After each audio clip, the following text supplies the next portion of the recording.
안녕하세요. 공인노무사 박정현입니다. 저는 13기 노무사니까요. 올해로 합격한 지가 2020년 기준 어쨌든 17년 차 노무사인데요. 나의 수험 생활을 맡기기에는 저 사람이 시험에 합격한 지 너무 오래된 게 아니냐 이런 고민이 있으시겠지만 또 제 나름의 노하우와 또 어떤 실무에서 어떻게 연결되는지 등을 좀 재밌게 얘기 드리면서 여러분의 수험 생활을 지루하지 않게 그리고 성공적으로 마무리될 수 있게 그렇게 한번 만들어 보도록 하겠습니다. 오리엔테이션 때 어떤 얘기를 드릴 수 있을까 좀 고민을 했는데요. 일단 수험 어떻게 준비해야 될 건지에 대한 거를 한 꼭지 얘기 드리고요. 또 여러분들이 궁금해 하시는 것들이 거의 공통적으로 수렴되는 질문들이 있더라고요. 요거 한 두 개 얘기 드리고 마치도록 하겠습니다. 먼저 수험은 어떻게 준비를 해야 되나요? 공부 어떻게 해야 되나요? 라는 질문인데 수험은 여러분들이 무슨 교수 되실 것도 아니고 논문 쓰실 것도 아니니까 굉장히 효율성에 입각해서 좀 시험을 준비하시면 좋겠다. 이렇게 좀 정리를 드릴게요. 우리 시험이 지금 저랑 같이 공부하는 거는 노동법 1, 2에 대한 1차잖아요. 근데 1차는 제가 이제 법학을 전공해서 이런 말씀을 드린 걸 수도 있지만 굉장히 쉬워요. 객관적으로, 절대적으로도 우리 시험이 2차 시험이 너무 어렵기 때문에 1차는 일단 얼른 2차를 가기 위한 가벼운 허들 정도로 생각하고 얼른 넘어가는 게 중요하겠다. 좀 이렇게 정리를 드리고 싶습니다. 다만 재차 강조해서 말씀드리건데 이게 2차 붙고 3차까지 붙으셔야 노무사 라이센스 나오는 거잖아요. 1차가 끝이 아니라는 걸 항상 염두에 두고 공부를 하셔야 되거든요. 그건 무슨 소리냐? 가령 우리 노동법 1을 보면은 이제 시험 범위가 되는 대상 법령이 11개가 나오죠. 11개의 법령 중에서 또 4개의 법령은 2차 시험과도 중복되는 그런 시험 법령이에요. 그럼 여러분들 공부하실 때 아무래도 이 4개 법령에 좀 포커스를 맞춰야 되고 1차가 끝이 아니기 때문에 법령집 볼 때도 주문 하나 볼 때도 요게 2차에서 단문으로 나왔을 때는 이 법조문을 가지고 어쨌든 법조는 시험 장소 주니까요. 여기서 이렇게 요건 뽑아내고 이렇게 효과 쓰고 이렇게 목차 구성해서 쓰면 되겠구나까지는 정리를 해 놓으셔야 된다는 거예요. 그리고 저희의 완결체 완벽한 저 수험서가 있긴 하지만 여러분 저거 하나만 보실 거 아니시죠? 김홍영 교수님 뭐 로스쿨 노동법 판례라든지 이런 것들은 보시고 1차 때부터서 판례 공부를 하셔야 돼요. 물론 조문하고 판례 비중이 반반에서 한 7대3 요 사이 왔다 갔다 하는 것 같은데 이 3 내지 4대는 판례 1차에서는 관건이 아닐 수 있지만 결국 2차에서 가서는 우리가 만드는 사례들도 교수님이 어디서 하늘에서 뚝 떨어진 걸 가지고 사례를 만드시는 게 아니라 문제를 출제하시는 게 아니라 기존에 나와 있던 리딩 파일들 중요한 판례들을 조합을 해서 사례화하고 문제를 출제하시기 때문에 1차 때부터 뭐 법령은 기본이고요. 판례 공부를 할 때도 이게 다음에 사례화 됐을 때 어떤 거를 논점 삼아 내가 쓸 수 있을지를 고민은 하셔야 된다. 고민까지는 하셔야 되고 조금 더 여유가 있다 하시면은 키워드가 되는 단어 정도는 암기를 미리 해 놓으시는 게 좋다는 거죠. 뭐 호랑이 담배 피던 시절일 수 있지만 저 때는 2차 때 법전을 시험장에서 안 줬거든요. 그땐 조문까지 외웠어야 되는데 여러분은 판례 정도만 외우시면 되잖아요. 이 얼마나 아름다운 상황입니까? 그러니까 기본적인 것들은 미리 1차에서부터 준비를 해놓고 가셔야 최종 합격까지 어렵지 않게 가실 수 있다. 일단 이렇게 좀 정리를 드릴게요. 그리고 이제 좀 여러분들이 많이 하시는 질문이 이런 거예요. 한 두 가지만 추려보자면 첫 번째는 수험 기간에 대한 거, 그리고 두 번째가 노무사 시험 모의고 전망에 대한 거를 물어보시는데 하나씩 좀 답을 드려볼게요.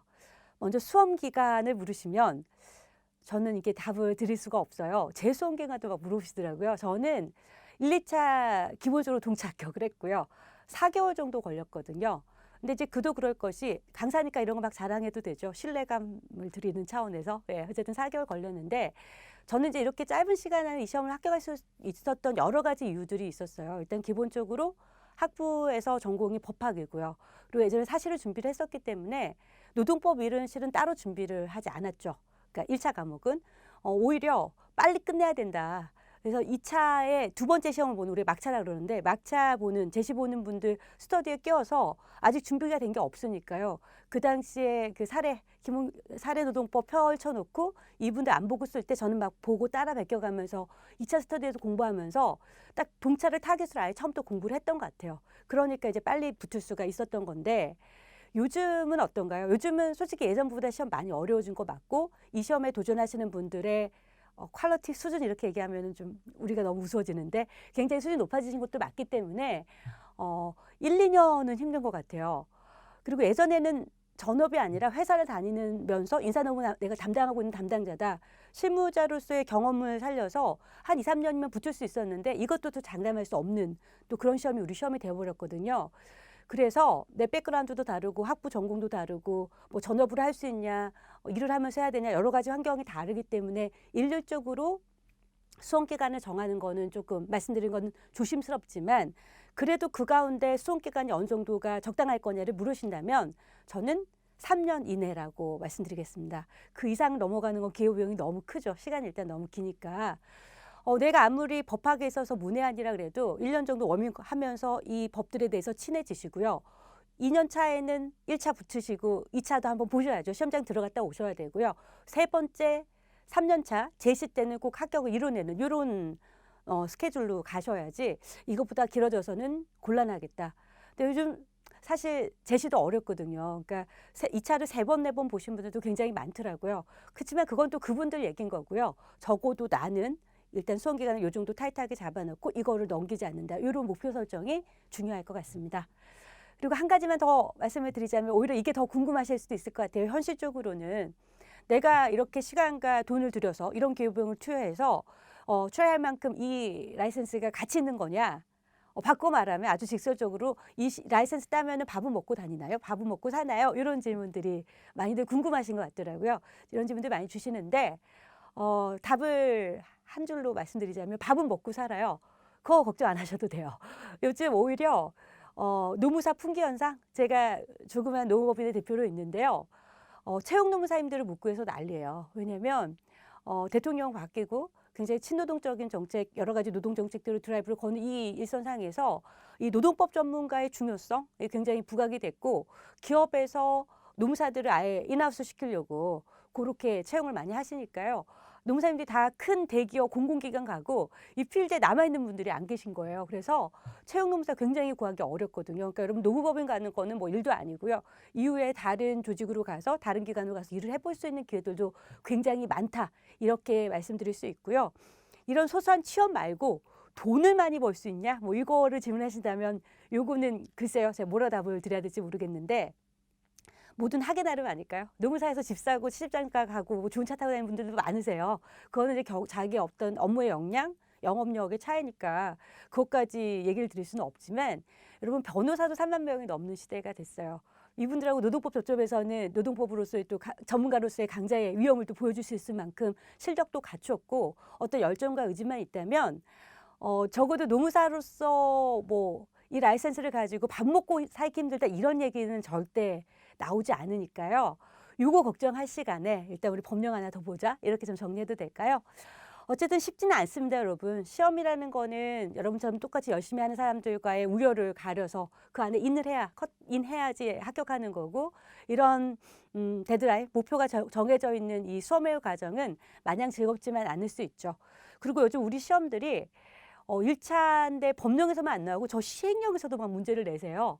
2019년도 시험에는 2018년 8월에 나온 판례를 막 교수님들 출제를 하세요. 만만치 않고 뭐 난이도나 여러 가지 것들이 쉽지 않은 거는 맞지만 어쨌든 열심히 해보시겠다고 이거 지금 다 등록하시고 돈 내시고 수강료 내시고 하시는 거잖아요. 이게 헛되지 않도록 저희 강사진들도 열심히 할 테니까 여러분들도 잘 따라와 주셔라. 예습 못 하시겠으면 예습 못 하고 들어오셔도 돼요. 같이 밑줄 그으면서 공부하시고 복습 위주로 암기할 것 위주로 좀 컴팩트하게 효율적으로 공부하다 보면은 노무사 시험 뭐 그렇게 넘지 못할 산 아니라고 생각하고요.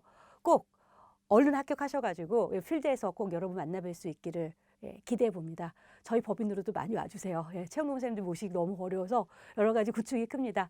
어쨌든 오리엔테이션은 이 정도로 마치고요. 좀 더 지지부진한 얘기들, 법령 조문 어떻게 읽고 밑줄 어떻게 긋고 뭐 이러한 것들은 또 수업 도중에 중간중간에 좀 얘기 드리도록 그렇게 하겠습니다. 예, 감사합니다.